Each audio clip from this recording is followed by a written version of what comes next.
कृष्णपदाय कृष्णप्रेष्ठाय भूतले श्रीमते भक्ति वेदांत स्वामिनिति नामिने नमस्ते सारस्वती देवे गौरवाणी प्रचारिणे विशेष शून्यवादी पाश्चात्य देशतारिणे जय श्री कृष्ण चैतन्य प्रभु नित्यानंद श्री अद्वैत गदाधर शिवासादि गौर भक्त वृंद हरे Krishna Krishna Krishna Hare Hare Hare Ram Ram Ram Hare Hare Hare Krishna. So thank you all very much for joining today's session. We have been discussing from this book Bhakti Aloka by Srila Bhaktivinoda Thakur, in which this is a collection of essays by Srila Bhaktivinoda Thakur on the 6 topics that are unfavorable for progressing on the path of devotional service and 6 topics which are very favorable for progressing on the path of devotional service. Atyahara prayasascha prajalpo niyamagraha janasangascha laulyam cha shadbir bhaktir vinashyati. The 6 items which actually destroy one's bhakti. The first 6 essays we had already discussed. And then the next items, Utsahan Nischayat Dairyat Tattat Karma Pravartanat Sangatyagat Sato Vritte Shadbir Bhaktir Prasidhyati. The 6 items which are very favorable for progressing on the path of bhakti. Utsaha or enthusiasm being the first. We have already discussed that essay, and currently we are discussing the theme of Nischaya. To Nischaya means to endeavor with determination. So on that theme we have been discussing. Essentially the emphasis on this essay of Srila Bhaktivinoda Thakur is you can endeavor only if we are free of doubts. Therefore, we should learn to kill the demon of doubts. This is the whole emphasis of this essay, and that's what we have been discussing the last maybe 2 or 3 weeks on this theme. So we will continue the topic, but before that I'll request Radha Pramod Prabhu to do a recap of what we saw last week, and then I will take it up from there. Over to you, Prabhu. Hare Krishna. Om Ajnana Timirandasya Jnananjana Shalakaya Chakshurunmilitamena Tasmai Sri Gurave Namaha. So we are doing essay number 8. It is Nischaya, confidence and determination. We are in the section 2, where we discussion on Dashamula Tattva. So in this the second one, Lord Hari is the only worshipable Lord. The Supreme Lord Brahman. Hari is the only worshipable Lord. His impersonal conception is called Brahman. The Supreme Lord Hari is one of his expansions. It becomes the super soul. Lord Hari is none other than Krishna. The super soul is none other than Vishnu, and his bodily effulgence is none other than Brahman. So this is understanding. And Lord Hari is full of inconceivable potencies. He is Sarva Shaktiman. Parasha Shaktir Vividhaiva Shruyate Swabhavaki Jnana Balakriyacha. The Supreme Lord has multi-potencies which act so perfectly that all consciousness, strength and activity are being directed solely by his will. This is from Kshetra Shrutam. Also, we discuss further that how Lord Sri Krishna is full of spiritual rasas. This Akhila Rasamrita Murti. And Sri Krishna is full of spiritual rasas, and by Lord's inconceivable potency, the unlimited rasas of spiritual world have been manifested in Vrindavan pastimes of this world, and the pure spirit soul is eligible for spiritual rasa. And a living entity attains that on the strength of his devotional service. So the living entity is so versatile, it can fall to a lowest category and it can reach the highest stage also. And attaining the Supreme Brahman is devoid of rasa or dry. And there is no manifestation of rasa in realization of Paramatma also, in Brahman and Paramatma. And then the another important aspect that is from discussion from Dashmul Siksha is that Jivas are part of Krishna and are innumerable. Living entities are manifested by a portion of spiritual energy, and Jivas are not fully spiritual. They are Tatastha Shakti Jivas are incomplete spirit, and that's why they get illusion. And the living entities are divided into two groups: those searching for their own happiness and those searching for Krishna's happiness. And those who search for Krishna's happiness are called Nityamukta, and those searching for their own happiness are called Nityabadha. Okay, there is some more part in the first section only. Therefore, the Vedic statement ascertained by the previous Mahajans as relating to the qualification for devotees are called Amneya. This is the first Dashamula Shiksha, and it is necessary to learn them. It is impossible to enter into inconceivable nature without receiving the full mercy of spiritual master. And the Vedic knowledge received through Guru Parampara, it is called Amneya, the knowledge from the Shastras. And there are so many subjects in the Vedas, and there are various instructions for different qualifications based on the adhikar. That's why we need a guru. The Vedic statements ascertained by previous Mahajans are as relating to the qualifications for devotion are called Amneya, and it is necessary to learn from them. Hare Krishna.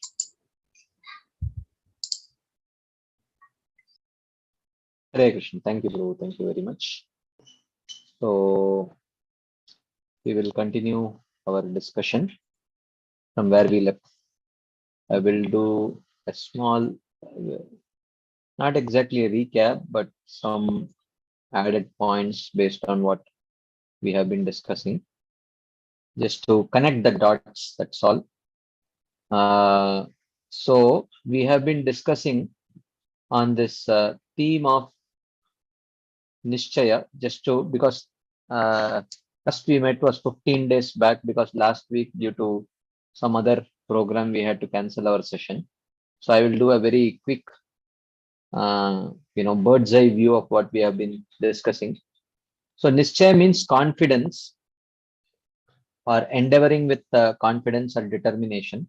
So basically, Srila Bhaktivinoda Thakur says it is possible to endeavor with confidence only if we kill the demons of doubt. So he says that for a doubtful person, there is no auspiciousness. And then he talks about these categories of people who are faithless, or who are struggling with the element of faith.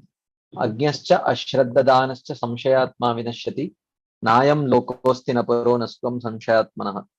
So he says that these three categories of people, those who do not have, those who are ignorant of the scriptures, so do not know the conclusions of the scriptures, though they don't have faith in the scriptures.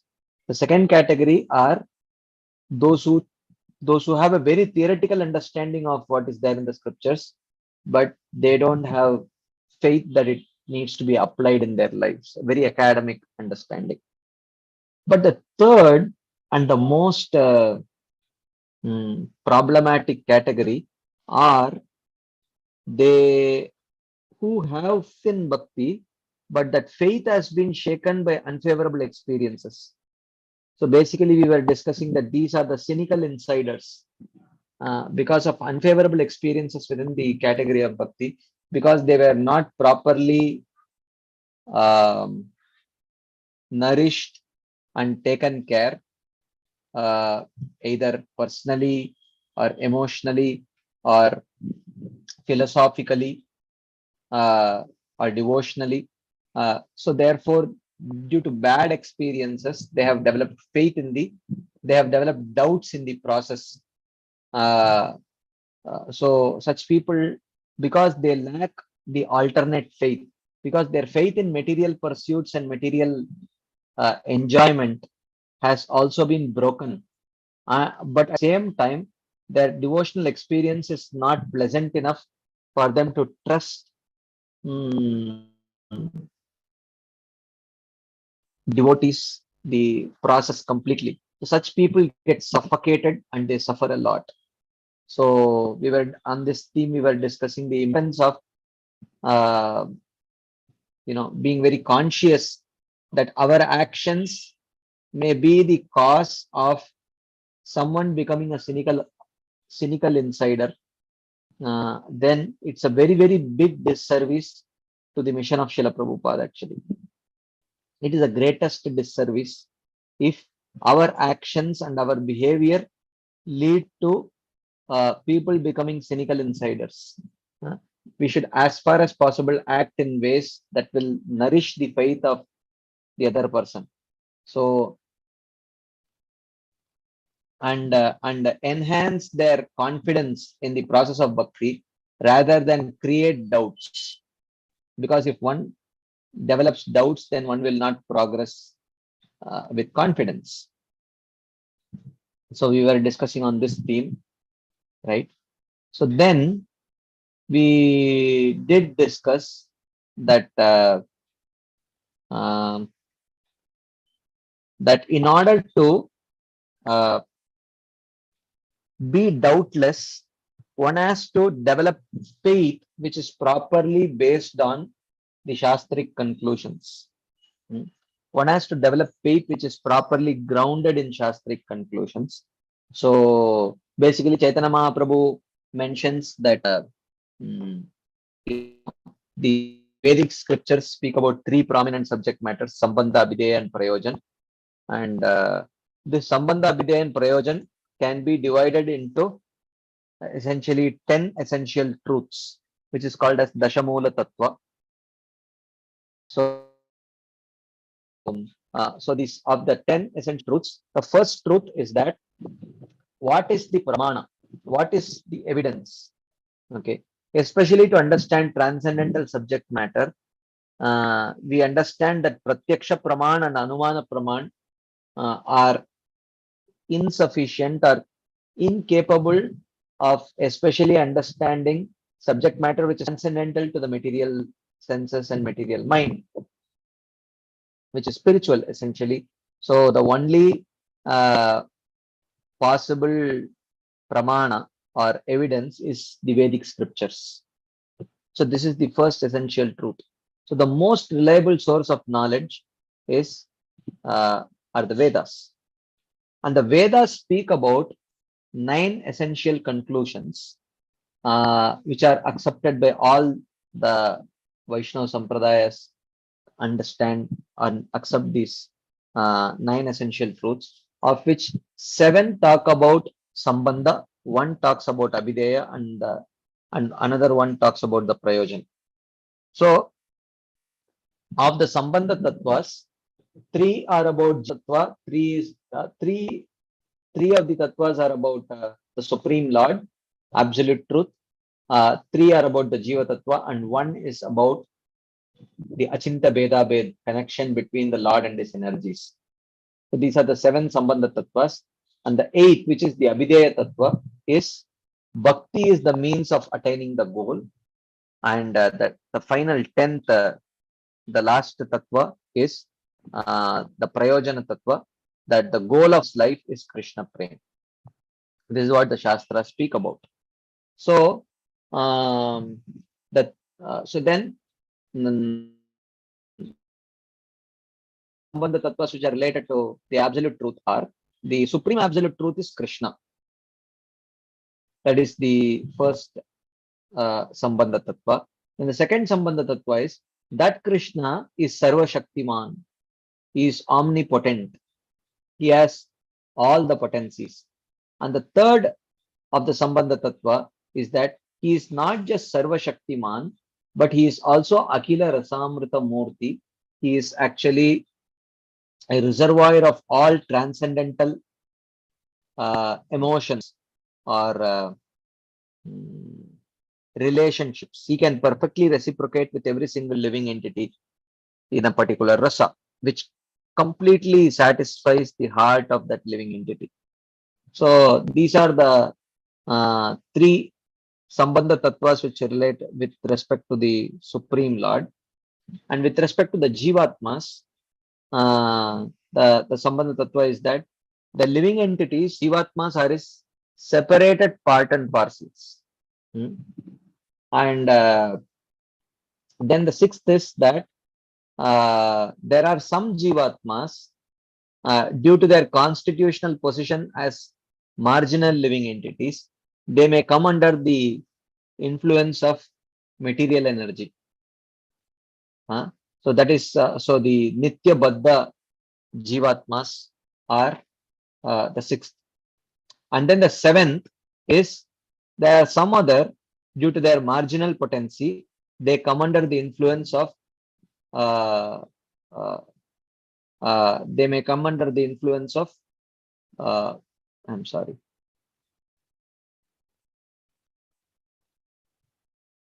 He is free from the influence of the material energy. That is the Siddha. And then, so these are, and then the eighth is the Achinta Vedabhed connection between the Lord and his energies. How the Lord and his energies are simultaneously one and different. So inconceivably but simultaneously one and different from the Supreme Lord. This Achinta Vedabhed Tattva is the eighth principle. And then the ninth principle is Shuddha Bhakti, or Sadhana Bhakti is the means to attain the goal. And the last principle is the goal is Krishna Prema. So these are the 10 Dashamula Tattvas. So in which we discussed about how Shabda Praman is the highest Pramana. So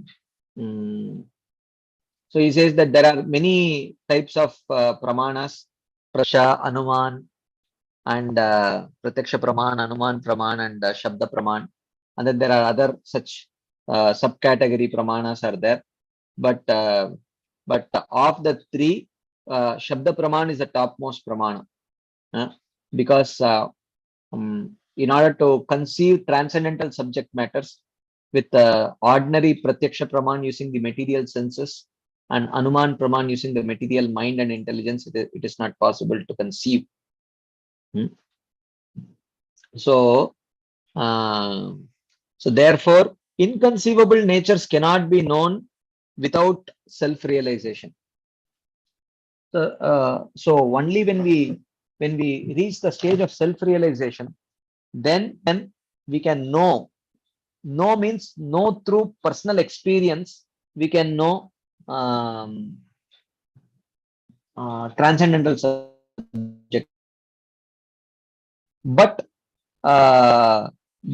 till then we are dependent on Shabda Praman. We have to depend upon trustworthy testimony of the Shastras to inform us about the transcendental reality, because our senses and mind, current senses and mind, which are conditioned, with that it is not possible to experience transcendental reality. So therefore we are definitely dependent on the testimony of the Vedic conclusions. So therefore we cannot use our Pratyaksha Praman and our Anuman Praman to enter into that subject matter. So in order to know the inconceivable nature, self-realization is the only means. But self-realization is impossible for ordinary people. So therefore we need scriptures. Till we reach self-realization, we need scriptures. Once we attain self-realization, then scriptures are not needed. Because one can personally experience the conclusions of the Shastras through their personal experience. So they are no longer dependent on the Shastra, the conclusions of the Shastras.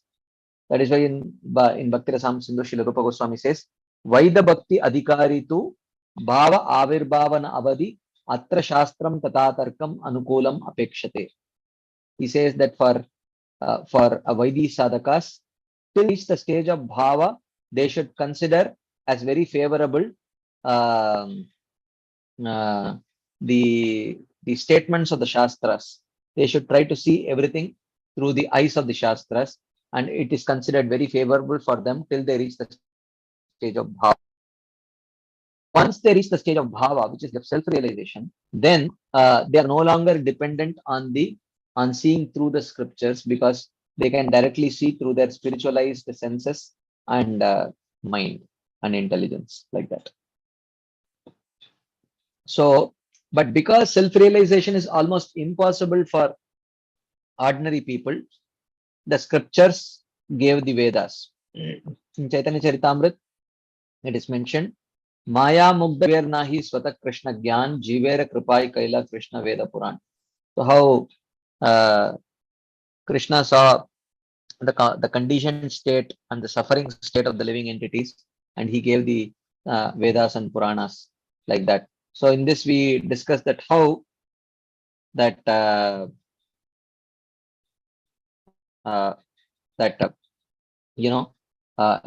Pratyaksha, at the material realm, the Pratyaksha that we have is only material with our material senses. And at the realm of spiritual reality, at the realm of self-realization, a living entity develops that transcendental vision, transcendental Pratyaksha. So Pratyaksha Brahman is sufficient for a person who reaches the stage of transcendental reality, and Pratyaksha Praman is almost sufficient for a person who is at the material realm trying to understand only material reality. Now, for a person who is conditioned but aspiring to understand spiritual reality without realization, the bridge is Shabda.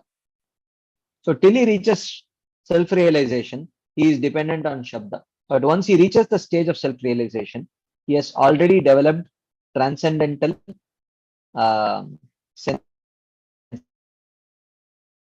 So with that, he can directly experience spiritual reality. So at stage, there is no need for scriptures, right? And then Veda Shastra kahe sambandha abhideya prayojan Krishna prapya sambandha bhakti praptyera sadhan abhideya nama bhakti prema prayojan purushartha shiromani prema mahadan. So the Vedas and Shastras talk about sambandha abhideya and prayojana, and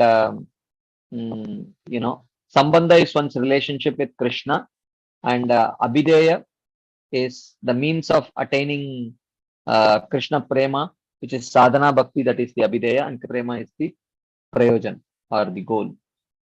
Okay, so he says there are so many subject matters in the Vedas, and there are various instructions for different qualifications. We were discussing on this theme, if you remember, that Shastras speak in terms of adhikar or qualification.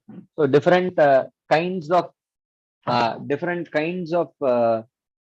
you can say instructions are there for people with different types of adhikar. So people with karma adhikar are given instructions for performing karma, and peoples with jnana adhikar are given instructions for performing jnana, and peoples with bhakti adhikar are given instructions for performing bhakti. So the instructions are according to one's qualification. Okay, and amongst all qualifications, the qualification for devotional life is the topmost. So he says, so therefore, people who have qualification for bhakti, which scriptures they should follow? Only those scriptures which have been sanctioned or the previous Mahajans as relating to the qualifications for devotion, that only should be accepted. So we cannot indiscriminately read any Vedic scriptures. Only those scriptures which our acharyas have commented upon and assigned for us to study, only they should be accepted.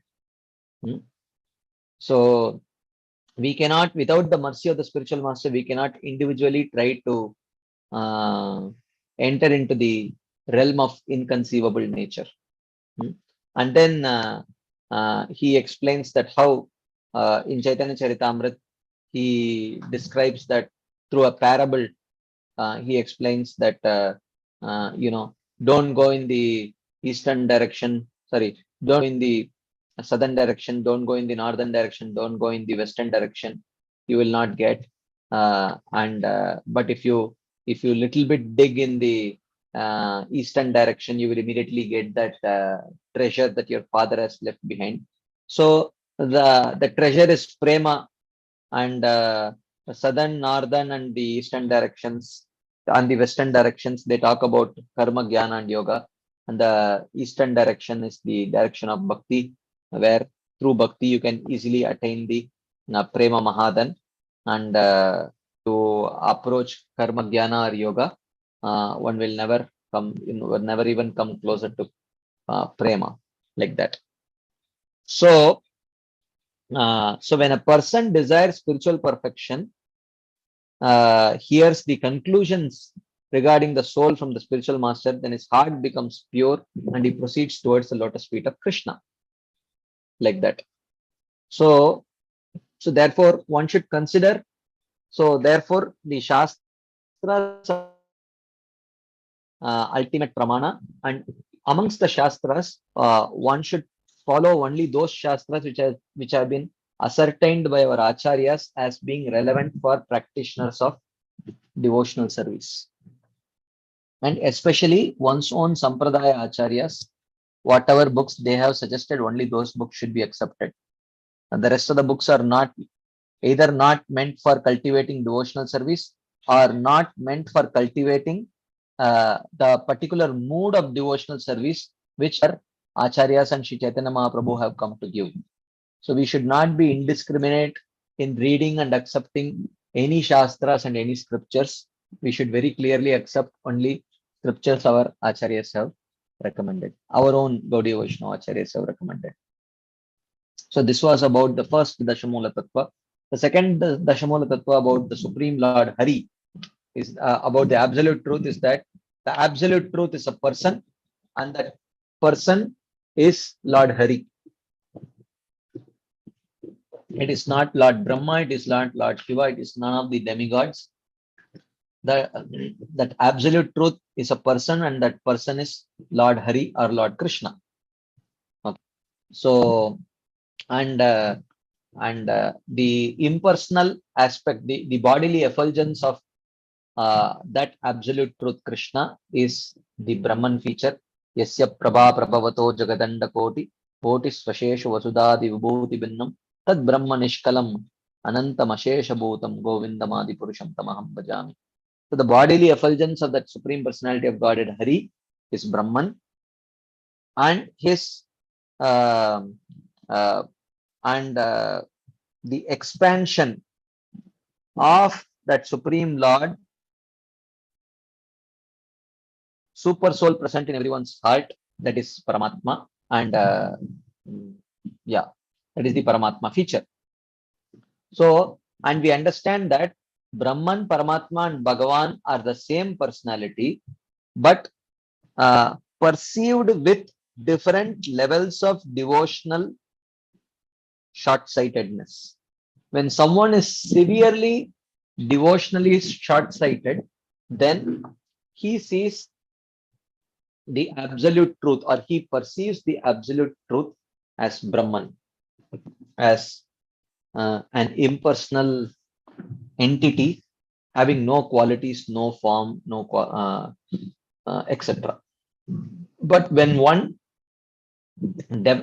progresses on the path of devotion little bit more, then one develops the ability to perceive the absolute truth as possessing some form, some qualities, some activities, but only form, qualities, activities with respect to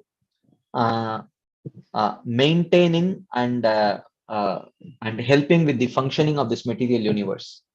That is Paramatma realization. You know, how the Supreme Lord in his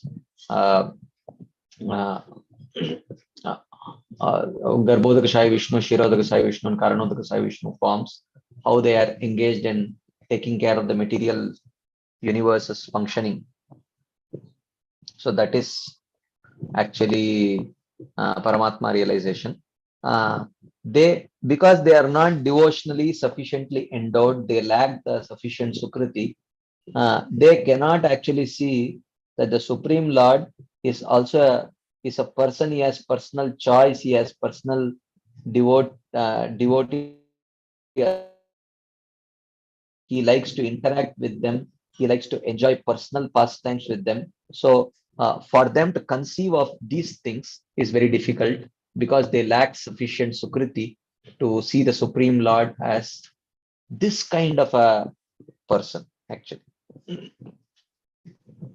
So he says, only when one is freed from all doubts does he attain unflinching devotion to Krishna.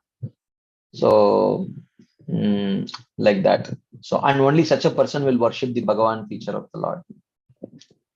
Okay. So then the third tattva is that Lord Hari is Sarva Shaktiman. He's full of inconceivable potencies.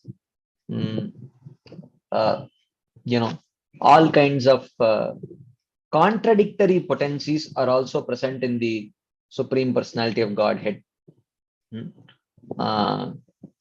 Like birth, like Uddhava says, Karmani anihasya bhavo abhavasyate durgashrayo ata aribayat palayanam kalatmano yat pramada yutashrama swatman rate kidyati dhir vidamihar. He says that karmani anihasya. The Shastras say that the Supreme Lord has no activities, aniha, but he does perform so many activities, right? So either one does not act or he acts, but action and inaction cannot coexist in a living entity, but in the Supreme Lord they can coexist. So, for example, how they can coexist? They cannot coexist in entity because they are completely opposed. But they are not contradictory qualities for Krishna, because Krishna's constitution is different. So Krishna's constitution is different. So for him, these two qualities are not contradictory. Bhavo abhavasya. Krishna, the Shastras say that the Lord is not born, but at the same time he takes birth. Now, how is this possible? If you see, in a living entity, birth means there is no exhibition of free will. The Jiva cannot choose its father and mother. The Jiva has no independence. Neither can the father and mother choose the Jiva. Right? So, birth indicates a state of absolute lack of independence and total control of karma. But in the case of Krishna, Krishna also takes birth, but his birth is not controlled by karma, and he has absolute independence with respect to where he can take birth, and Krishna can choose his father and mother and appear. Okay, so this kind of contradiction, birth and no birth in the sense, it is not the kind of birth that the living entities take place. The living entities birth almost you can say not synonymous. Birth simultaneously means lack of free will, lack of choice, complete control, completely controlled by material nature. But with respect to Krishna, Krishna chooses. Krishna's birth takes place through absolute control, his own control. Even the birth of perfected living entities, even though it is not according to karma, it is not according to their own desire, but it is according to Krishna's desire. But Krishna's appearance is according to his own desire. So therefore, the Shastras say Krishna is ajanma. He does not take birth, in the sense his birth is not like our birth, but at the same time he does take birth. So these contradictory qualities can coexist in Krishna, but they cannot coexist in the living entity. And at the same time, for example, another thing he says that Swatman Rate Durgashrayat Aribayat Palayanam Kalatmano Yat Pramada Yutashrama. So Pramada Yutashrama Swatman Rate. He says that he is Atmarati, he is completely self-satisfied, but at the same time, he is very much controlled by his wives. Now, in the material world, and he is not just controlled by one wife, but he is controlled by 16,108 wives. That is only wives. But practically, Krishna is controlled by every single of his devotee. So now, in the material world, any living entity, when you call them Atmarati, self-satisfied, and if they are controlled by others, then either he is self-satisfied or he is controlled by others. Both these qualities cannot coexist in a living entity. But in the case of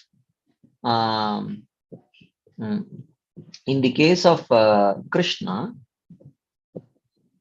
to be Atmarati and to be dependent on his wives or to be dependent on his devotees is not a contradictory quality which cannot coexist. They can coexist. How? So Krishna is self-satisfied, and Bhakti, the Bhakti which is there in the heart of the wives of Krishna or the devotees of Krishna, which controls Krishna, is a part of Krishna's Swarupa. A part of Krishna's Swarup Shakti is Bhakti. Bhakti Shakti is a very integral part, or one of the most important parts of Krishna's Swarup Shakti. So, when Krishna says Atmarati, and a part of that Atma is Bhakti, actually. So, when Krishna is controlled by Bhakti, and to say that Krishna is self-satisfied, they are not contradictory when it comes to Krishna. But when it comes to a living entity, when a living entity says, I am self-satisfied, and if he says, but I am dependent on the affection of my wife or my family members, then that is not a symptom of self-satisfaction. These two qualities cannot coexist in a person, in a jiva, but they can coexist in Krishna. Because the point is that Krishna is of a different constitution. Not entirely, but to a good extent, right? So he is Sarva Shaktiman. He has inconceivable potencies, many of which are seemingly contradictory and non-coexistable in living entities, but they can very harmoniously and wonderfully coexist in Krishna. Okay. So, and then he says that even though the Supreme Lord has impersonal potencies and personal potencies, still of the two, the personal potencies are predominant potencies, like that. And then he quotes that how there are three prominent personal potencies are the Samvit, Sandhini, and Hladini potency, like that. And then the next theme we discussed that how Lord Shri Krishna is not only Sarva Shaktiman, but he is also Akhila Rasamrita Murti. He is the personification of all spiritual rasas. Okay. So, Shanta Dasi, Sakya, Vatsalya, and Madhurya, all these rasas are perfectly exchanged with Krishna. In exchange with Krishna is that deep thirst for experiencing each of these emotions perfectly and completely satisfied in any living entity. So only Krishna is capable of fulfilling those needs and desires of the living entities. So, the rasa in the spiritual world is pure. The rasa of the material world is a shadow rasa. So again, by the Lord's inconceivable potencies, the unlimited rasas of the spiritual world have been manifested in the Vrindavan pastimes of this world. The pure soul is eligible for spiritual rasa. And to attain that rasa is the dharma of the living entity, the natural quality of the living entity. So true self-realization means to reawaken the soul's constitutional ability to exchange love with Krishna in one of these 5 flavors. That is the constitutional nature of the soul. Right? I am not the body, I am the spirit soul. That level of self-realization is very preliminary. Okay. The real complete self-realization is to understand, not even understand that I am a servant of Krishna, not even understand that I am servant of the Lord of the Gopis, but complete self-realization is to understand who am I in the spiritual world, what is my service, what is my name, what is the dress that I wear, my qualities, what do I do, and how do I serve Krishna. Okay, so that is complete self-realization, and actually to engage in that capacity is complete self-realization. Okay, and a living entity can attain this on the strength of his devotional service. So by practice of devotional service, what we should aspire for is to attain this love of God in one of these 5 flavors. Okay, and like that. And then finally he says only devotional service Krishna is full of rasa. Now, devotional service to any other forms of the Lord, Narasimha, Vamana, Rama, etc., is not completely full of all rasas. So this is about Krishna Tattva or Paratattva. Next 3 principles are about Jiva Tattva. So the first thing is that Jivas are the Tatastha Shakti of the Lord, the marginal potency of the Lord, and they are innumerable in number. So this is the first thing. So in this we were discussing last time. So the living entities are minute particles of the spiritual sun, Krishna, and they're innumerable. So we saw that the spiritual world is a manifestation of Krishna's Chit Shakti. The material world is a manifestation of Krishna's Maya Shakti, whereas the living entities are a manifestation of a portion of spiritual energy. Portion of spiritual energy is called as Tatastha Shakti. So we were discussing that spirit also has gradations. There is the spiritual world is spiritual, the spirit soul is spiritual, but both are not same kind of spiritual. Okay, so the spirit soul is marginal potency spirit.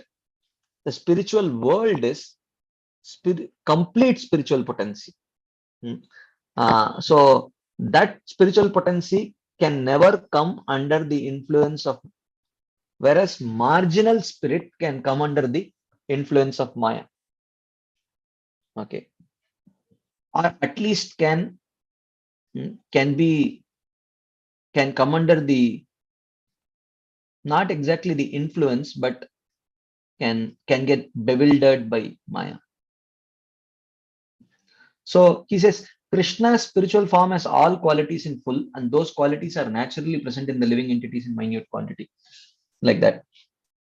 So the independent nature of Krishna is insignificantly there in the Jiva also. Therefore, the living entity has developed different propensities the Nitya Baddha living entity searches his own happiness. He has turned towards the material energy, and the Nitya Siddha living entities have turned towards Krishna, and they seek Krishna's happiness. So, like that, there are two categories of living entities: Nitya Siddha and Nitya Baddha. So, or Nitya Mukta and Nitya Baddha.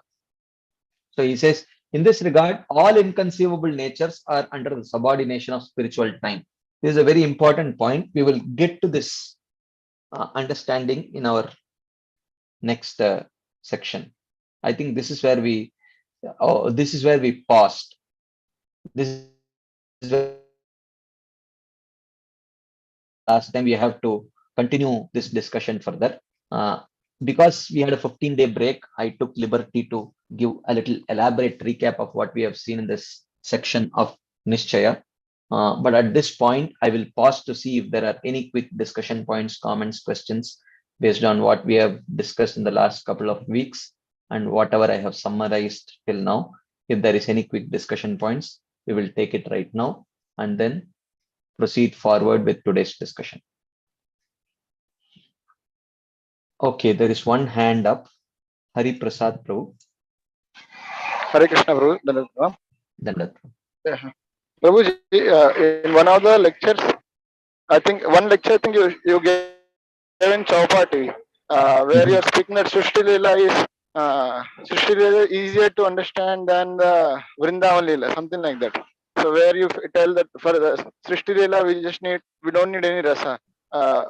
Experience of rasa we don't have, so it's very easy for us to relate to Srishti Leela, but where Vrindavan Leela or any other Leela, personal Leelas, where we don't have the backup of rasa in our with us, so we cannot relate with that, and it's very difficult to understand. That's what I took the conclusion from there. So you told now what recap what I understood is Srishti Leela means past tense related to the universe. That goes to show this is the realization of Paramatma, right? Paramatma realization.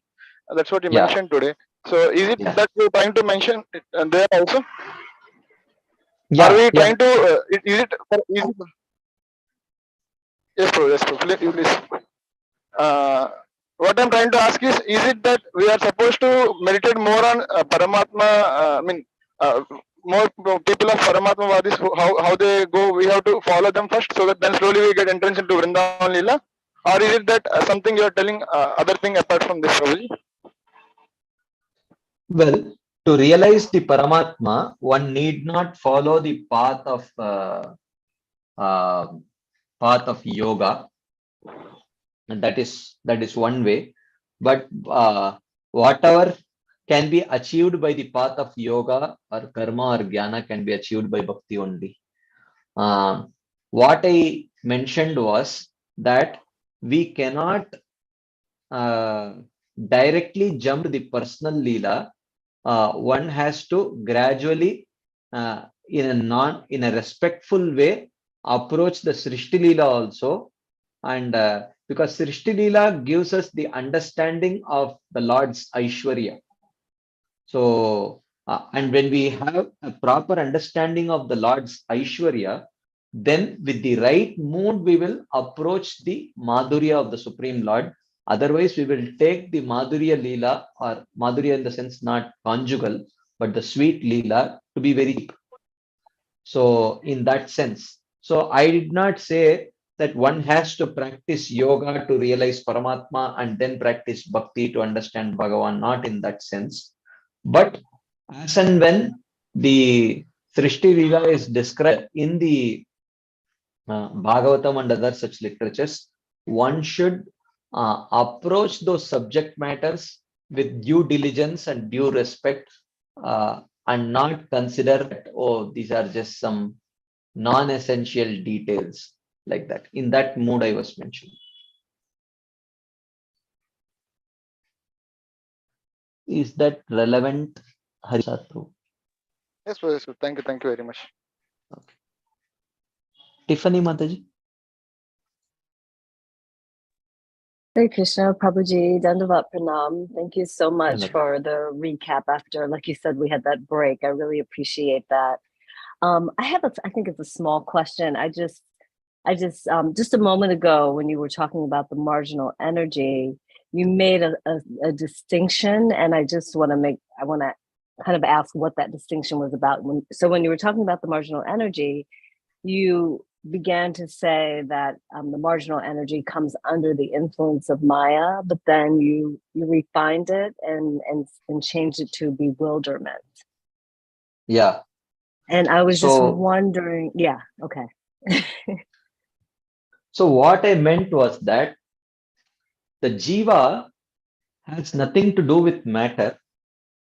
The jiva is distinct from matter, and the jiva does not get affected by matter.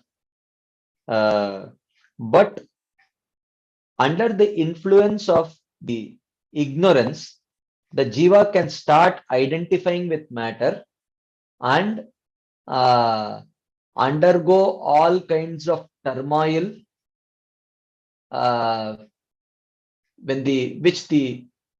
due to that identification with matter.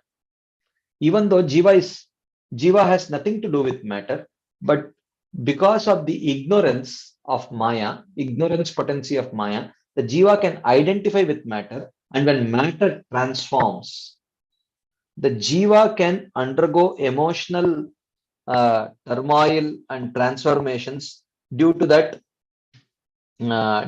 identification with matter. So therefore, tatastha jiva can come under influence of the illusory potency of Maya, whereas the Chit jiva, the non-marginal, completely spiritual aspect of spiritual reality, they never come under the influence of even the illusory potency of Maya. That is what I meant. Is that relevant, Mataji? Yes, I now I get it. It's kind of what I thought, but I wanted to make sure. Thank you so much, Prabhuji. Hare Krishna. Hare Krishna. Thank you. Yes, Mother Gail. Hare Krishna Prabhu. Actually, I had Yes. the identical question. But I'm still a little fuzzy. So when you say that the jiva, it can come under the influence, but is not. What was the other word you used? Is not what by Maya. Jiva has nothing to do with matter. There is no relationship between the jiva and matter. I know, but remind me again the two different words you use. You can the jiva can come under the influence, but it doesn't. What was the other word you used? The jiva is not affected by matter, but the jiva can imagine. Yeah, but the jiva can imagine that it is getting affected by matter. Okay, that's all you meant. Huh? That's all you meant. Yeah, I will give an example. Okay. I will give an example to clarify this point. Parikshit Maharaj actually asked this question to Shukadev Goswami in this. He said, Yad adatu mato brahman deharambosya datu bihi yadrichya hetunava bhavanto janate yata. So he says, my dear Shukadev Goswami, the spirit the soul is absolutely spiritual in nature. It has no touch of matter, but the body is completely made of matter. It is made of earth, water, fire, air, and ether. So constitutionally, they are so opposite, so different. How did their relationship happen? How did this relationship between the spirit, soul, and material body happen? Yadrichaya hetunava. Did it happen by chance? Or is there a deep-rooted cause for it? How did this relationship between the spirit, soul, and material body happen? So Shukadev Goswami answers this question. He says, your question is wrong. That is how. So he refutes the question. He says, First thing, there is no real relationship, he says. Atmayam riterajan parasyanubhavatmanah na ghateta artha sambandha swapna drashtur ivanjasa. He says that there is na artha sambandha. There is no real relationship between Jiva and body. That relationship is an imagined relationship. The Jiva, under the influence of the avidya potency of Maya, imagines that there is a relationship. And he gives an analogy to explain this. He says, Swapna drashtur ivanjas. It's like a person dreaming. So a person is dreaming, and in the dream, a tiger is chasing after him. Okay. And and as long as he does not put out the dream, his suffering is very real actually. He's really puffing and panting and screaming and crying. You must have sometimes observed people sweating when they are sleeping because they had a very ghastly dream. Sometimes, people shout in their dreams. Sometimes people cry in their dreams. So, all sorts of things, you have the complete gamut of emotions that people go through. I have had very, very deeply absorbing dreams where once I dreamt like my mother had passed away. And literally, I was crying so much that the pillow was wet. And in the meantime, my mother had returned back from her office and she was ringing the bell and ringing the bell and ringing the bell. It was a daydream. It was such a realistic dream. And my real mother, who was still alive and by Krishna's mercy still alive, she was ringing the bell and I did not hear because it was such an absorbing dream. So he says that the Jiva's relationship with the body is like a dream, which is created by the avidya potency. So there is no real relationship between the Jiva, but it's just an illusory relationship which is created due to the avidya potency of Maya. But even this illusory relationship is created only in the tatastha jivas, the marginal jivas. But the actual complete spiritual potency or Chit Shakti, they cannot come under the influence of Maya and they cannot get bewildered. That is the point that I was trying to make. Is that relevant, Madhu? Oh, yes, Prabhu. Yes. Thank you so much. Yeah, thank you. Okay. Anything else before we move ahead? Okay, there is a question in the chat box. What is the verse number? The answer is, I think, 2.9.2. 2.9.2 is the answer. Atmamaya mrite rajan parasyanubhavatmanah na gateta artha sambandha swapna drashturivanjasa. And the question, my memory is right, is probably 2.8.7. But you can still check. The verse is actually yad adatu mato brahman deharambosya datubhi yadrichaya hetunava bhavanto janate yata. You can go to folio and check. But if my memory is right, it is probably 2.8.7. But I think 2.9.2 or maybe 2.9.1 is the answer. Atma Maya Mrite Rajan. So the question and answer. He asked questions in the 8th chapter. 8th chapter is full of 2.9.1. I'm sorry. 2.9.1 is the answer. And probably the question is 2.8.7. Okay. You can check it in the folio. Okay. So let us continue now. So here, this is a very important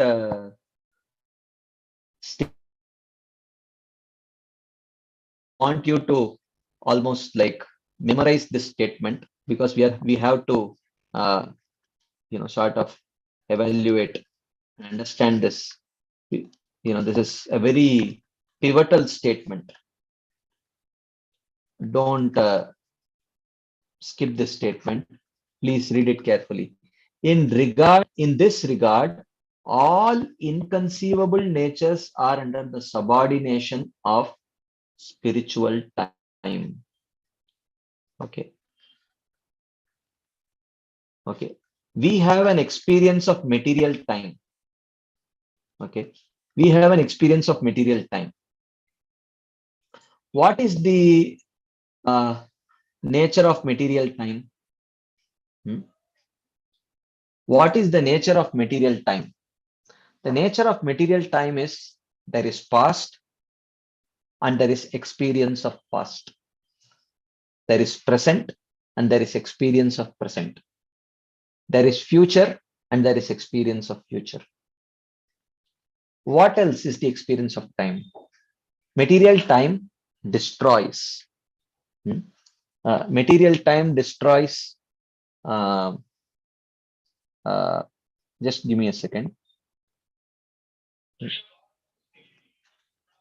So material time destroys. Okay. And material time induces fear, because when it destroys things which we are attached to, material time actually induces fear, and all these things are there. And material time, what are the other qualities of material time? Material time actually carries so therefore there will always be of the uncertain, that fear is always there. These are the natures of this is the nature of material time. But spiritual time is different, and we don't have an experience of spiritual time. So what is the nature of spiritual time? We will try to understand. So he says the time factor of the spiritual nature is a state of eternal present. First thing, we cannot understand this, because understanding and assimilating a subject matter, to understand or assimilate a subject matter, what is the most important thing that we need? Can someone share your thoughts?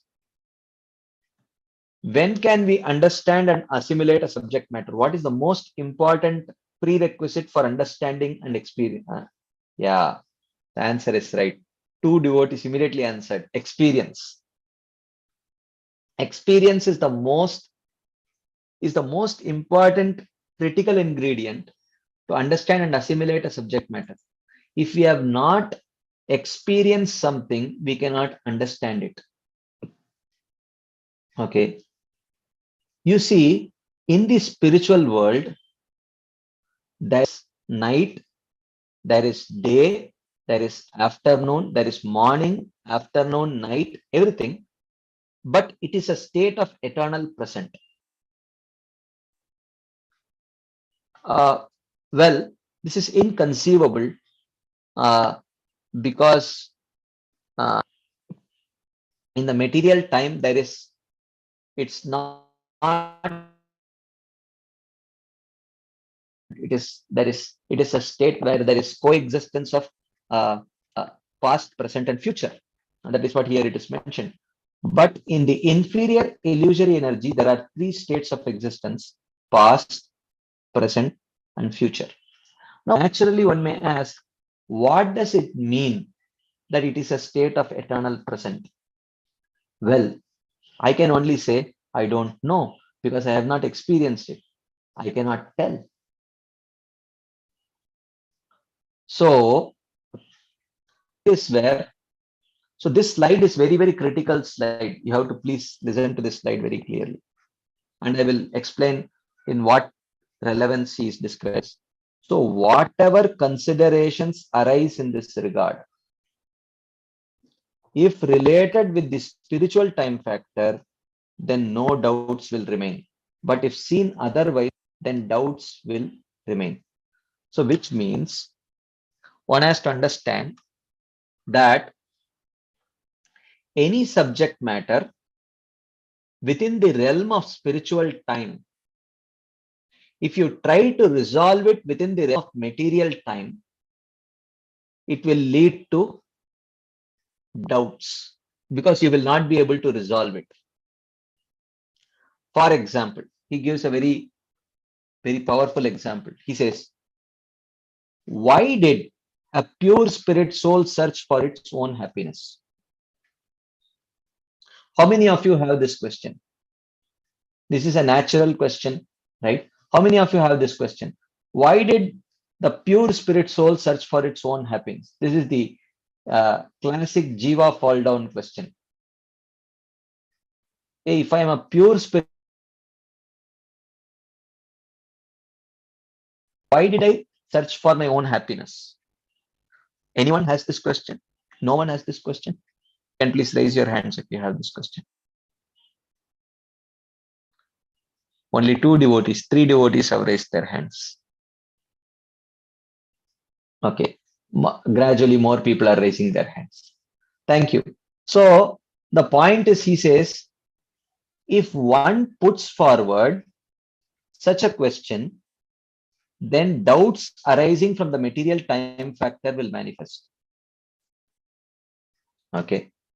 So if one can give up such doubts, then he can perform devotional service. Otherwise, there will only be a series of arguments. If arguments are related to the inconceivable nature, then anarthas arise. So the point is, this is not that there is no answer to this question, but this question can be understood only by a person who is experiencing spiritual time. Why did the pure Jiva fall down, or whether he fell down? All these things one can understand only if one actually becomes qualified to experience spiritual time factor. But we want to resolve this question within the material time factor. And Bhaktivinoda Thakur says this will lead to doubts, because this is not a subject matter which is resolvable under the realm of material time factor. So what will happen if inconceivable subject matters, or if one tries to resolve them under the material time factor?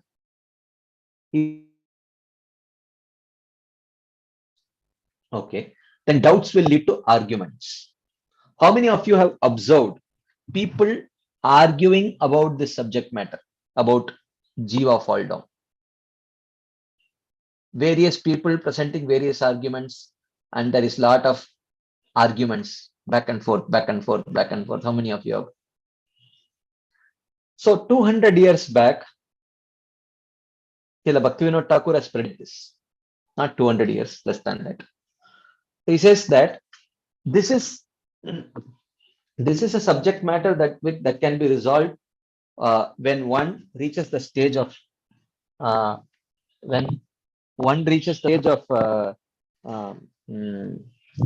spiritual time factor. Then one can experience it. But if you try to resolve it within the realm of material time factor, then you cannot understand. And it will lead to doubts. Doubts will lead to arguments. And if you indulge in arguments, our anarthas will rise. That is why Srila Prabhupada, when Prabhupada was asked, Prabhupada, why did the pure Jiva fall down? Spiritual world. Prabhupada said, you go back and find out.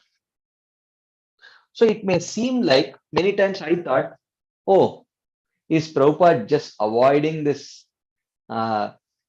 question? Is Prabhupada just avoiding this question? What is this? Go back, find out. This doesn't seem like a very serious attempt to answering this question. I thought, oh, this seems like a very relevant question to me, but sort of trivializing this question by answering in this way. I felt like that. But when I read this explanation by Srila Bhaktivinoda Thakur, Then I understood that's exactly what Srila Bhaktivinoda Thakur is also trying to tell. What Srila Bhaktivinoda Thakur is trying to tell is go back and find out. Because while staying in this material world, material consciousness, experiencing the material time, it is not possible to resolve and understand the answer for this question. So this is a question whose not that there is no answer for this question. The answer is intelligible only to a person who is at the stage of of self-realization, who can experience spirit time. Only such a person can experience.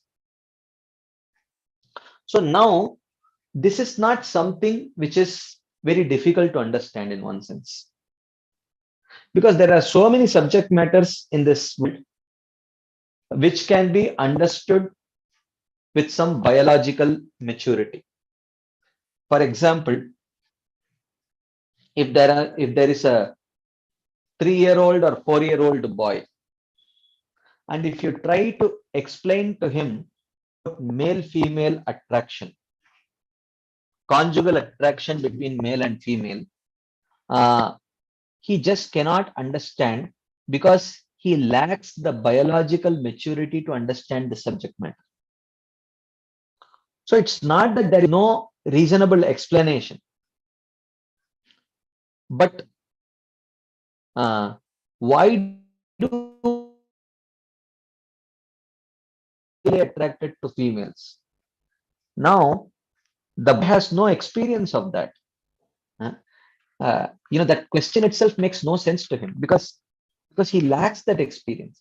For him, he is being attracted to other boys or girls of his same age. He just wants to play. There is no specific conjugal attraction there. So certain subject matters with a proper level of it leads a biological maturity to understand certain subject matters, and certain other subject matters one needs some intellectual maturity to understand, right? So if a 5th grade person, you teach him differential calculus, he will not understand, right? So you say dy by dx, and he will say, what do you mean dy by dx? Only numbers divided, alphabets cannot be divided. He may say like that, because all that he knows is simple addition, subtraction, multiplication, and division. So when you say dy by dx, he says, that by symbol is for division. That's what he knows. So you will say, oh, you cannot divide alphabets. I thought you can divide only numbers, like that. So because he lacks that intellectual maturity to understand subject matter. So these are easy for us to understand, right? Certain things need biological maturity to understand.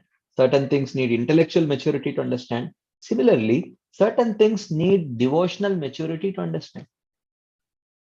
Not that there is no answer to this question, but the answer can be at the level of bhava and prema, where we gain access to the spiritual time, the realm of spiritual time. Then the answer can be understood. Otherwise, Srila Bhaktivinoda Thakur says, it will lead to doubts, because you are trying to resolve a subject matter which can be resolved only in the spiritual realm. It can be understood only in the spiritual realm. You are trying to resolve it in the material realm. So what will happen? It will lead to doubts. Then doubts will lead to arguments. And arguments about inconceivableness will naturally lead to anarthas. So therefore, one very important aspect of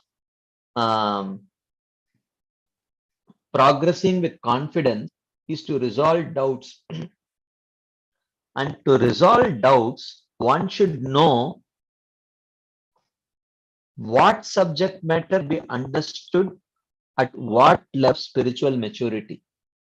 What level of spiritual maturity is needed to understand what subject matter. Otherwise,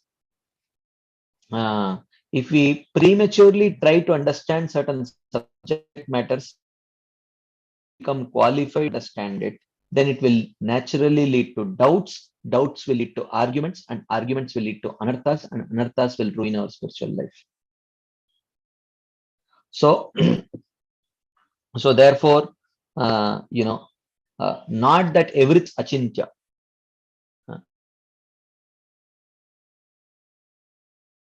There are subject matters which are achintya to any living entity, whether he is conditioned soul or liberated soul or nitya siddha, anyone. There are certain subject matters which are completely inconceivable to them, to the living entities. It is conceivable only to Krishna. And certain subject matters are inconceivable to conditioned souls, even sadhakas. But when they reach the level of devotional maturity at the stage of bhava and prema, when they reach the stage of self-realization, at the realm of in the realm of spiritual time, they can understand certain subject matters. And certain subject matters can be conceived with progressively higher levels of devotional maturity. Say, for example, someone at the stage of Nishta, someone at the stage of Anartha Nivritti cannot understand how can someone never feel sleepy. I will give you a proposition. You tell me whether you feel like that. Prabhuji, it is inconceivable for me that someone will never feel sleep during japa. There could be someone who will never feel distracted while performing any devotional activities. There could be a person who always feels constant taste for practicing devotional service throughout the day, throughout the week, throughout the month, throughout the year, for many, many years. And there could be a person who is not at least by any of his past bad habits, and who, in spite of all kinds of sensual agitations happening all around him, agitation for the tongue, agitation for the eyes, agitation for the ears, agitation for the skin, agitation for the nose, despite all of that, one can steadily practice devotional service. Prabhuji, it is inconceivable for me that someone could reach that level of devotional practice. For how many of you this is inconceivable?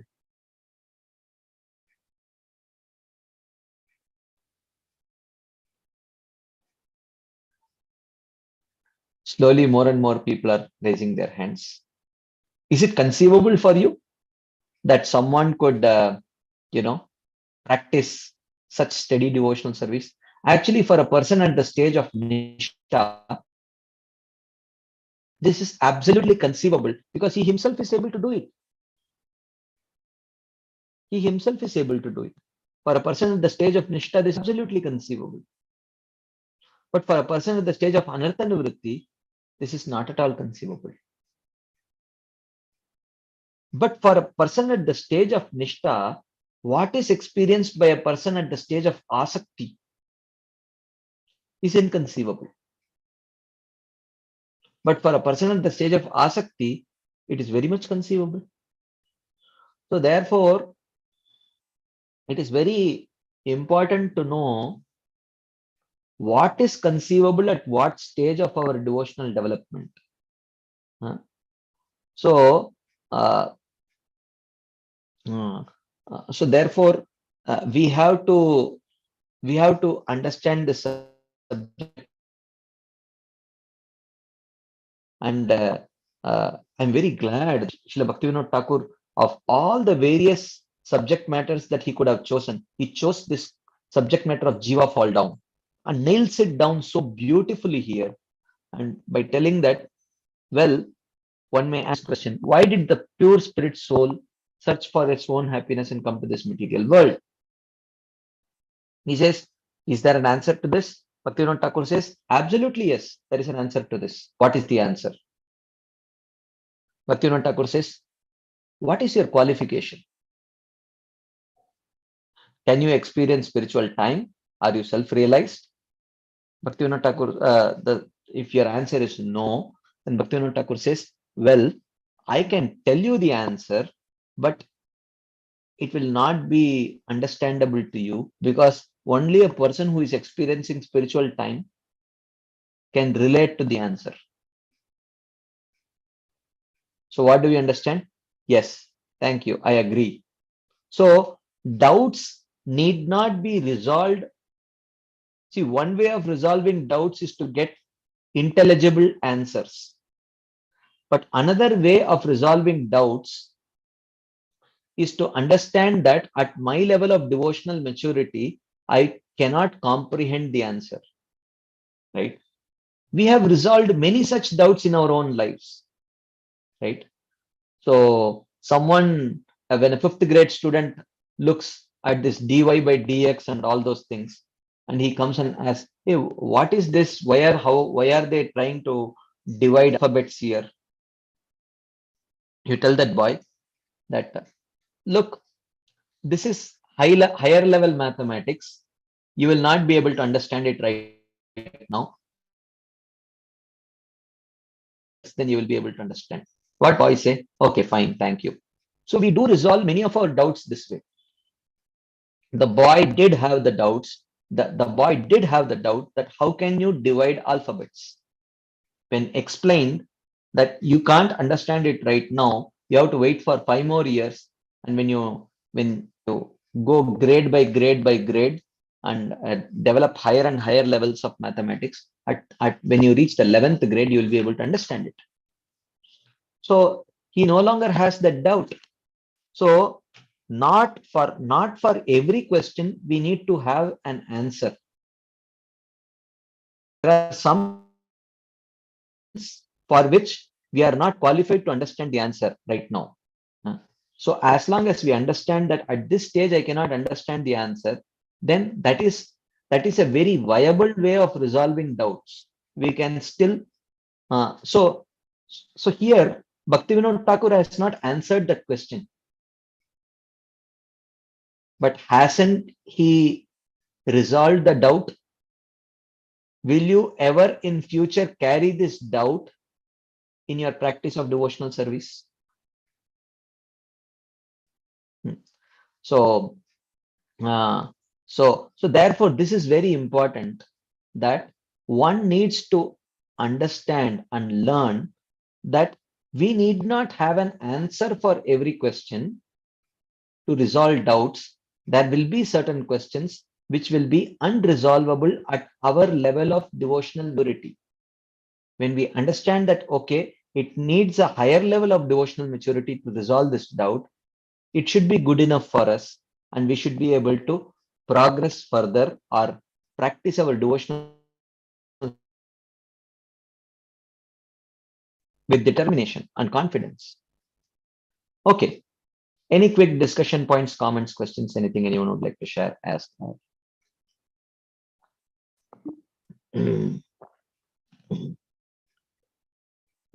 Mother Gail. Hare Krishna, Prabhu. Well, one thing is, why is it that arguments about the inconceivable would necessarily lead to anarthas or maybe even aparadhas? Why can't people just, have a civil debate over what they're not able to understand at their level of maturity? Well, as long as at least one of the parties understands that it is a subject matter which cannot be understood at their at their level of devotional maturity, it is okay. But if both the parties are convinced that we can understand an answer to this subject matter at my level of devotional maturity, and both have a divergent understanding, so then definitely they will see some contradictions here and there, and they will keep on debating.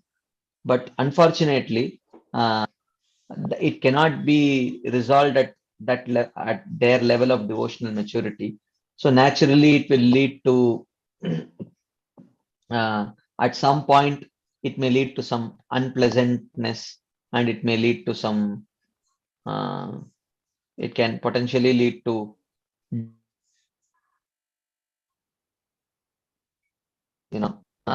like, so Yeah. Yeah, and those are the words. eventually if they go ahead, man. No, I was going to say those are the words I was looking for, like potentially, possibly. Yeah, possibly, yes. Maybe, yes, maybe, yes. maybe even probably, but I would just not necessarily is what my point was. Yeah, correct. I mean, correct. there's probably a good good chance, very good chance that it will lead. But my point was that I just didn't feel like it was necessarily so. Yeah, okay. There is a possibility. It's not an absolute possibility. Yeah. It's a probability. It's a good probability. Yes, I would say so too. Okay, another thing is I just want to clarify that I think you were saying that there are marginal jivas and chit jivas, right? I have not introduced the concept of chit jivas, but they are there. Oh, they are there. Okay. Yeah, those chit jivas who would never fall under the influence of Maya, right? Of Mahamaya. Yeah. Okay. Yeah. So I was wondering, therefore, if there are jivas of the marginal category who have never been bound. Those are the Nitya Siddha. Are those Nitya Siddha jivas also? Can you repeat? Yes. Are there Nitya Siddha jivas who are both of the marginal category and others who are of the Chit category? Nitya Siddhas. Okay. Actually, when the generally Nitya Siddhas are of the Chit category only. But when marginal jivas, they can reach by the practice of Krishna consciousness, and by perfecting Krishna consciousness, they can escape the realm of marginality and enter into the realm of Chit. Yes. Okay. So from that point on, they will never come in touch with Maya. Yes. Like that. Yeah. Okay. Great. I think I just had one last thing.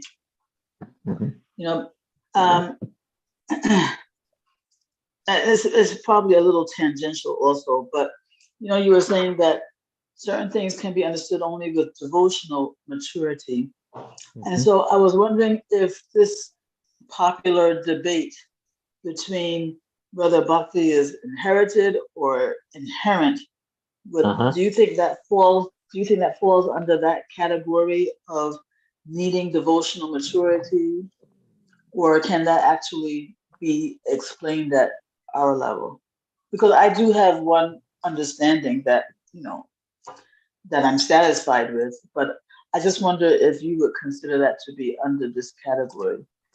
That's exactly what we are discussing, right? Is bhakti inherited or is bhakti inherent? Yes.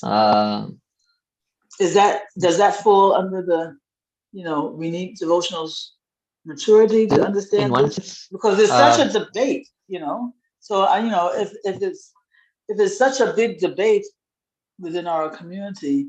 I'm wondering if it's due to the need for devotional maturity to understand, to resolve this. In one sense,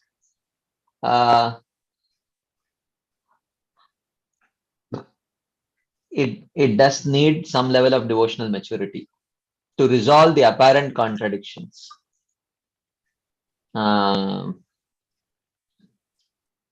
Yeah, I mean, I don't think this is the right forum to. Yeah, I just say, it's a little tangential, but I was just wondering your opinion if it falls under that category. But it's okay, we can move on. Well, it can be resolved. Yeah, I think so. But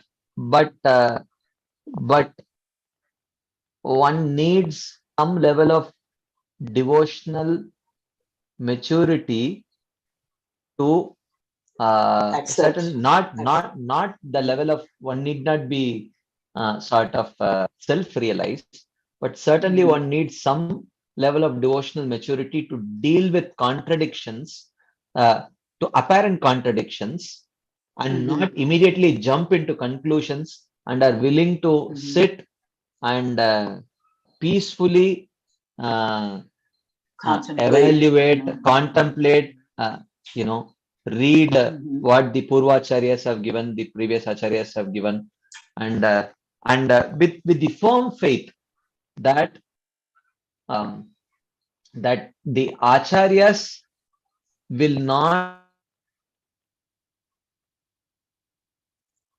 contradict each other. Yes. So an observation of contradiction is probably due to my inability to resolve that contradiction, and it may just be apparent, and just that I am not able to resolve it. So as long so such subject matters should be approached with that kind of a starting point, rather than I take this side or I take that side. Well, I'm sure that the acharyas themselves have taken such opposite sides, or is it just you? I would say to pit two different acharyas on the opposite sides is in itself little offensive to me. So probably that may not necessarily be the case. So I would essentially start approaching the subject matter with the mood that let me try to understand how there is no contradiction, rather than which side I take. Yes. Because the acharyas don't contradict, especially under such cardinal subject matters. There will be contradictions. So any contradiction that we see might be apparent, and it might just be due to my inability to resolve that contradiction. Unless we start the subject matter at this level, and if we actually start telling that I don't care what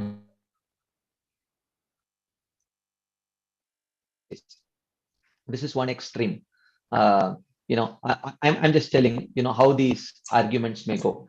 Like, I don't care what Jiva Goswami says, all that matters is what Srila Prabhupada says. Well, the problem with this argument is that well, I thought your acceptance of Prabhupada is based on his connection parampara, right? So if your acceptance of Prabhupada is not because he is connected to the unbroken parampara, then you are essentially following a cult. You're not following a parampara, right? So you cannot make a statement like, I don't care what Jiva Goswami says, all that matters is what Srila Prabhupada says. That seems like a good sentiment, but then on what basis you accept Prabhupada as bona fide? Prabhupada said that a guru is a transparent via media, accepting the instructions from the previous acharyas and passing it down to the next level. So this is one side. I don't care what. So which means you have accepted that Jiva Goswami and Srila Prabhupada have contradicted each other without even spending sufficient time to even. How could you give so much of benefit of doubt to your own intelligence that you are not even considering that maybe I am just seeing a contradiction, that but probably there is no contradiction here. How could we be so sure of our intelligence? Side to say that the earlier acharyas are more bona fide, the later acharyas are less bona fide. So if Prabhupada is saying something and Jiva Goswami is saying something opposite, then I would rather accept Jiva Goswami's conclusion than Srila Prabhupada's conclusion. This is again the same mistake, actually. Yes. You think you know better than Srila Prabhupada. You think you have more chastity to Srila Jiva Goswami than Srila Prabhupada. Right. So I would approach this subject matter by challenging my own purity, challenging my own intelligence, challenging my own devotional development to resolve this contradiction, than to start with the conclusion that these two acharyas are having a contradictory view. So that is how I would approach this subject matter. Otherwise, as Srila Bhaktivinoda Thakur says, if this will lead to a series of arguments, and these arguments will lead to anarthas, actually. You reject that person and you reject the other person, I reject you, you reject me, they should be kicked out of the Gaudiya Parampara, or they should be kicked out of ISKCON and all that. Well, I mean, there is no need for all these things. It's all due to our trusting our intelligence much more than the integrity of the acharyas, actually. So yeah, that's my take on this. Yeah, beautiful, Prabhu. Thank you so much. Hare Krishna. Okay, so if there are no further discussion points on this subject matter, we will move on to the next, the sixth of the Dashamula Tattva, which is about the Nitya Baddha Jivas, accept Maya and suffer in this world. Because the Jivas are, of course, I don't want to get into the, make it more complex. Because in Jaiva Dharma, there is a still more sophisticated, you can say, classification. But in Bhaktya Loka, Srila Bhaktivinoda Thakur is keeping it a little more simpler. So we will, at this stage, we will keep it simpler only. And very soon, Dharma also, because Manasiksha is getting over on Tuesdays. Maybe in 2 or 3 weeks, Manasiksha will get over, and subsequently I'm planning to start Jaiva Dharma there. So I'll not, let's keep it as simple as Srila Bhaktivinoda Thakur has kept it here in Bhaktya Loka, and we will just the little more sophisticated classification when we discuss Jaiva Dharma on Tuesdays. If you have time, you can join. So here he says, the teachings of Amnaya regarding the fifth reality is this: the living entities who are searching for their own happiness, except Maya, is situated nearby, and thus enjoy happiness and distress under the grip of material time. So the problem with the Tatastha Jiva is proximity to Maya.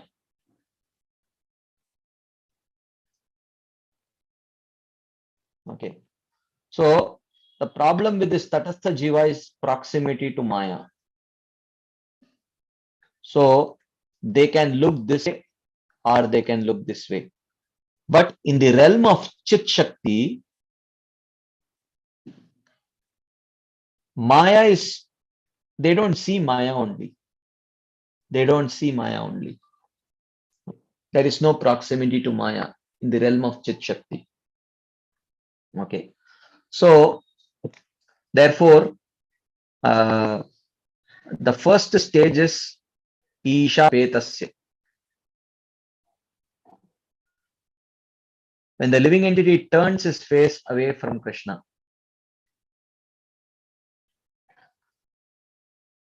Okay. He turns his face away from Krishna, then Maya catches. Okay. Then, how does Maya catch? Maya makes him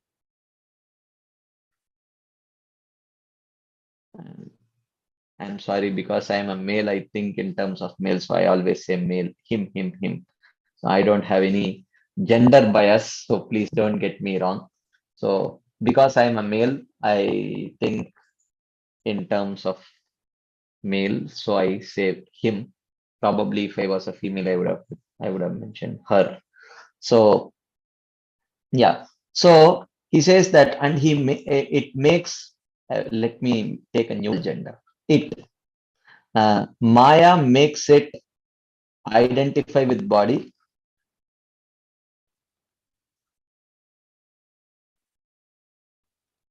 or matter, and Maya makes it forget its constitutional nature.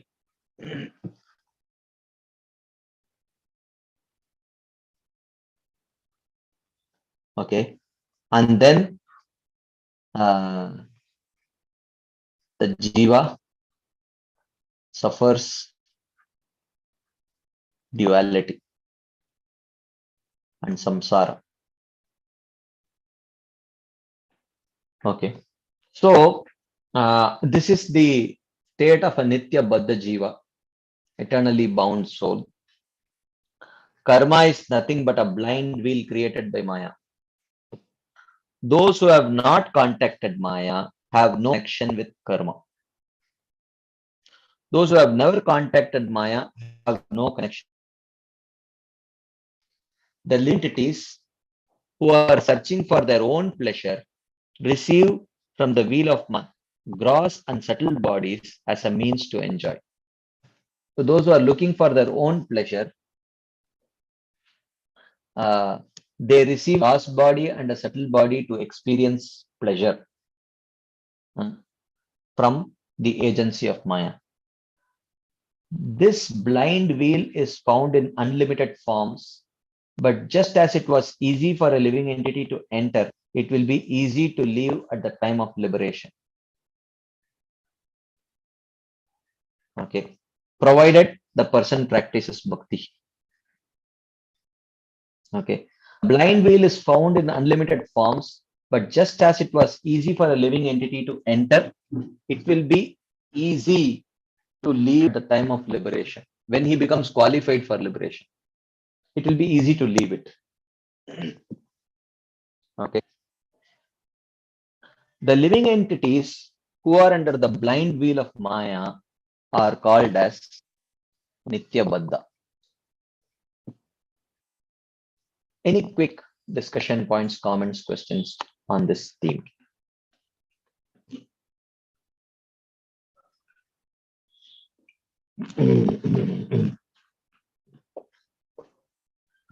Mother Gail.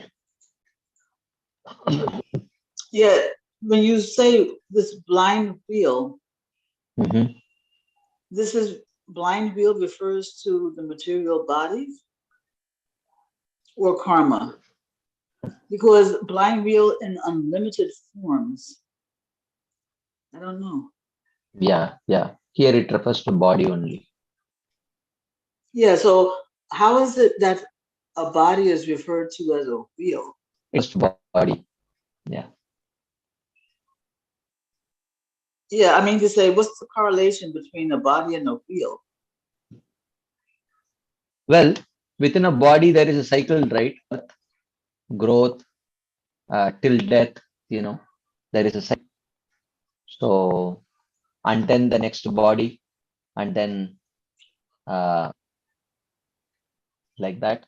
Or as Vanishri Mataji is suggesting here, blind wheel in unlimited forms can even mean the cycle of different species that one crosses through. So in that case, it is not unlimited wheels, but a wheel with unlimited forms. Like yeah, like that. Okay.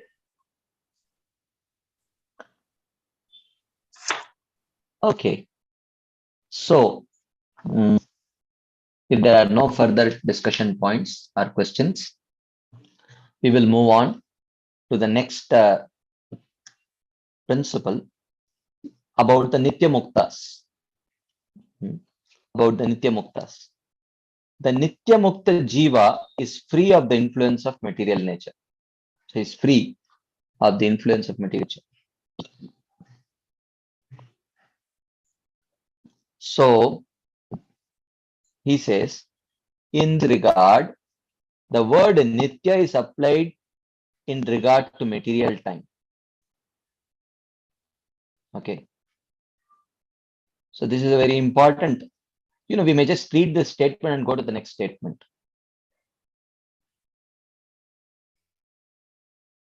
So Nitya is with respect.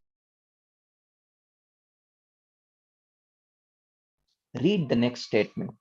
When by the touch of spiritual substance, the spiritual time factor is awakened, then their conditioned nature is seen as temporary. This is a very powerful thing. So the Nitya Baddha, the word Nitya means eternal, is within the realm of material time. But the moment he comes in touch with spiritual subject matter, which means the moment he becomes realized and reaches the stage of and becomes qualified to experience spiritual time, then the conditioned nature is seen as temporary. See, the word Nitya has multiple meanings. So Nitya or eternal. Okay. When it can mean Anadi and Ananta. Okay. Nitya can mean Adi plus Anta.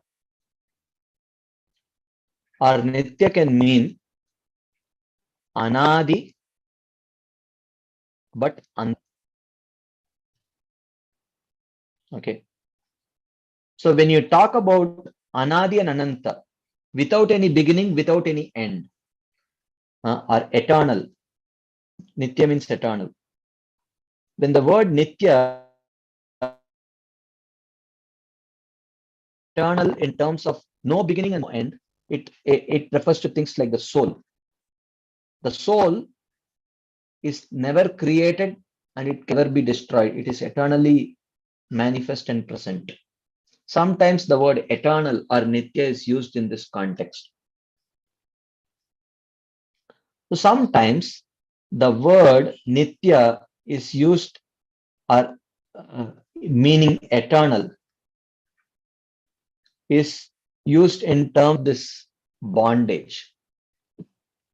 Okay. Sorry, or it is used in terms of liberation. Liberation of the soul. Okay. So liberation has a beginning. Okay. But after liberation, then it is eternally liberated. So the word Nitya is also used in that way, which has a beginning but no end. And the word Nitya is also used in terms of that which has no beginning, but it has an end. This is karma, bondage. Okay. So bondage as a beginning, bondage as a beginning, but the moment one touches spirit time, that bondage has an end also. Similarly, liberation, so bondage has no beginning, but it has an end. Liberation has a beginning, but it has no end. But the soul, if you see, has no beginning, no end. So the word nitya or eternal is different context can mean different things. With respect to soul, adi but ananta with respect to liberation, ana plus but anta with respect to karma or bondage. Right? So he says, when by the touch of spiritual substance, the spiritual time factor is awakened, then the conditioned nature is seen as temporary. By the mercy of sadhus, mahajans, and Krishna, and by the strength of many lifetimes of pious activities in devotional service, the conditioned soul achieves auspiciousness. So this is talking about Satam Kripa leading to Mahat Seva, leading to Agyata Sukriti,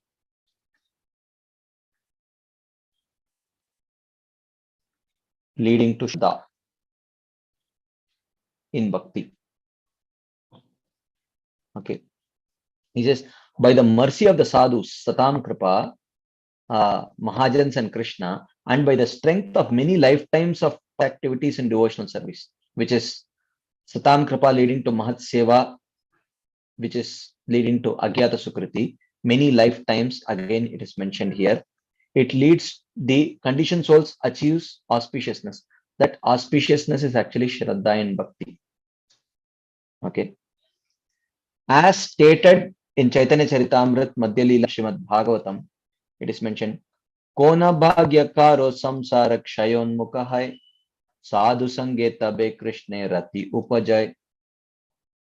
This is the same, and then this is the Bhagavatam verse. Bhava pavargo brahmato yada bhaved janasya tarhyat satsamagamaha satsang sadgatau paravareshe tvai jayate matihi. So he says, by good fortune one becomes eligible to cross the ocean of material nations. Okay, that good fortune is actually Shraddha, Bhakti Shraddha. Okay, which comes through Agyata Sukriti, which comes through Mahat Seva, which comes through Samkripa, compassion of a living entity, compassion of Vaishnava, which leads to his engaging the Jiva in some kind of devotional activity, which leads to some appreciation from the side of the living entity, accumulation of Agyata Sukriti, which leads to Bhakti Shraddha. That is what is good fortune. By good fortune, one becomes eligible to cross the ocean of nations, which means by Bhakti. And when one's term of material existence decreases, one may get an opportunity to associate with pure devotees. This is actually what is mentioned as actually the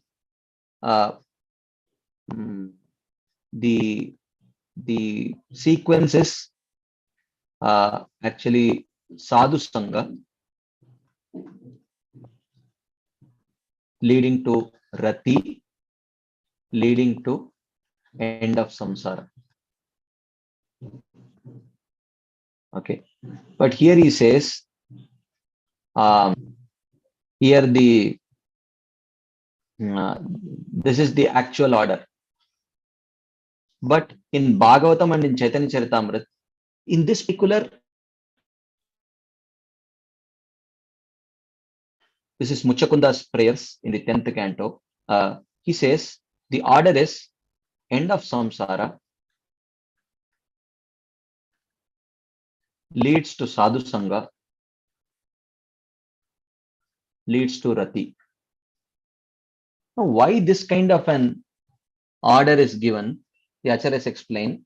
Sometimes in the Sanskrit language, when the cause and effect are very quick, then sometimes the effect is mentioned before the cause, just to indicate this is a literary ornament, which is a kind of what they call as atishayokti. Atishayokti is a kind of literary ornament.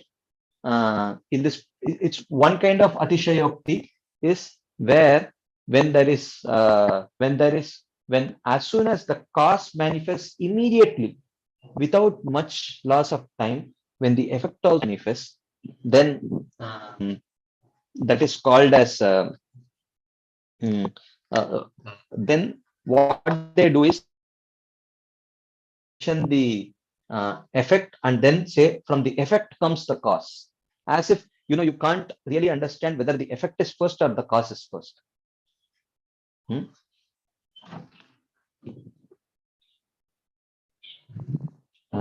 So they can't understand that, right? So that is called as atishayokti. So here it is mentioned that end of samsara comes first, then one gets sadhu sangha and rati. But the meaning is, as soon as you get samsara, as soon as you get sadhu sangha, then within a very samsara will come to an end. That is the meaning of this whole thing. Okay, so that is what here it is mentioned, that by the mercy of sadhus, mahajans and Krishna, and by the strength of many lines of pious activities in devotional service, the conditioned soul achieves auspiciousness. Okay, so by good fortune, one becomes able to cross the ocean of material nations, and when one's term of material existence decreases, one may get an opportunity to associate with pure devotees. By such association, one's attraction to Krishna is awakened. You see, this is Atishayokti. This is the Atishayokti. First, he says end of samsara, then one gets sadhu sangha, then one gets rati. But in reality, one gets sadhu sangha, and then one gets rati, then the samsara ends. But this reverse order or a kind of sort of flipping of the order is mentioned because the cause and effect is so close to each other that it is very difficult to say which is the cause, which is the effect. That. Okay. So he says, by the association of sadhus, material distress is vanquished. By the mercy of Krishna, one attains firm faith. Okay. Then, by the strength of his devotional service and Krishna's mercy, a living entity cuts the bondage of Maya and attains Krishna's service. Okay. So like that, gradual development of faith. From Shraddha to Sadhusanga, Bhajana, Kriya, Nurti, Nishta, Ruchi, Asakti, Bhava, Prema. By the mercy of Krishna, the Baddha Mukta Jivas, those who achieve freedom from bondage, easily attain Salokya, the abode of Krishna, with those who have never entered into Maya because of searching for Krishna's happiness. So, once these sadhana siddha jivas enter or the spiritual world, they will cohabit that realm with the Nitya Muktas, who have never turned their face towards Maya. And so, but they become Baddha Mukta Jivas. They were once bound, but now they have gone back. Like that. So this is about the how one can actually become a Nitya or a Mukta Jiva or a liberated soul. Of course, as I mentioned, there is a much more sophisticated treatment of this subject matter in Jaiva Dharma. We will discuss it in little more detail when we discuss Jaiva Dharma.